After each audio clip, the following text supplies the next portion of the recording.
الرجيم بسم الله الرحمن الرحيم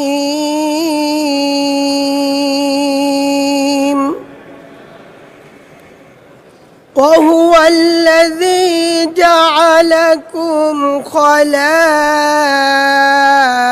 الأرض ورفع بعضكم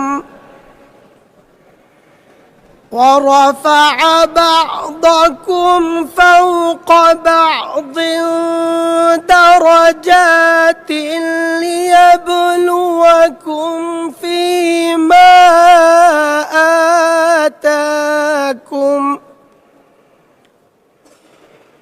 إن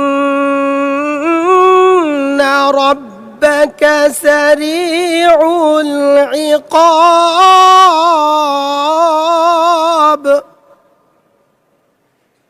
وإنه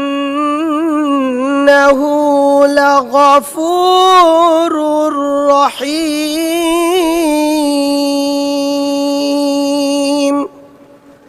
صدق الله العظيم সূরা আল আনআমের 165তম আয়াতে কারিমা তেলাওয়াত করা হলো, যার বাংলা অর্থ এইরূপ: তিনি সেই আল্লাহ যিনি তোমাদের পৃথিবীতে তার খলিফা বা প্রতিনিধি মনোনীত করেছেন, তোমাদের অনেককে চরিত্র, জ্ঞান, শক্তি, ক্ষমতা, অর্থবিত্ত বা মর্যাদায় অনেকের উপর উচ্চ আসনে আসীন করেছেন। তোমাদের যাকে যা দিয়েছেন সে আলোকেই তিনি তোমাদের পরীক্ষা নেবেন। তোমার প্রতিপালক যেমন কঠিন শাস্তি দেন, তেমনি তিনি ক্ষমা ও করুণার আকর। বারাকাল্লাহু লানা ওয়া লাকুম ফিল কুরআনিল আযীম। আসসালামু আলাইকুম ওয়া রাহমাতুল্লাহ।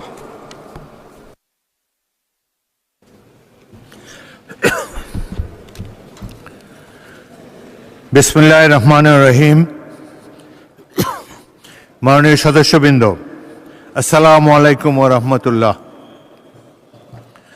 আজ ত্রয়োদশ জাতীয় সংসদের দ্বিতীয় অধিবেশন তথা বাজেট অধিবেশনের সূচনা লগ্নে আপনাদেরকে আন্তরিক শুভেচ্ছা ও ধন্যবাদ জানাই, স্বাগত জানাই। দীর্ঘ 18 বছর পর অনুষ্ঠিত ত্রয়োদশ জাতীয় সংসদের নির্বাচন আমাদের গণতান্ত্রিক অভিযাত্রার একটি গুরুত্বপূর্ণ মাইল ফলক হিসাবে চিহ্নিত হয়েছে। জনগণের প্রত্যাশা, আস্থা ও আকাঙ্ক্ষার প্রতিফলন ঘটিয়ে একটি দায়িত্বশীল, অংশগ্রহণমূলক ও কার্যকর সংসদীয়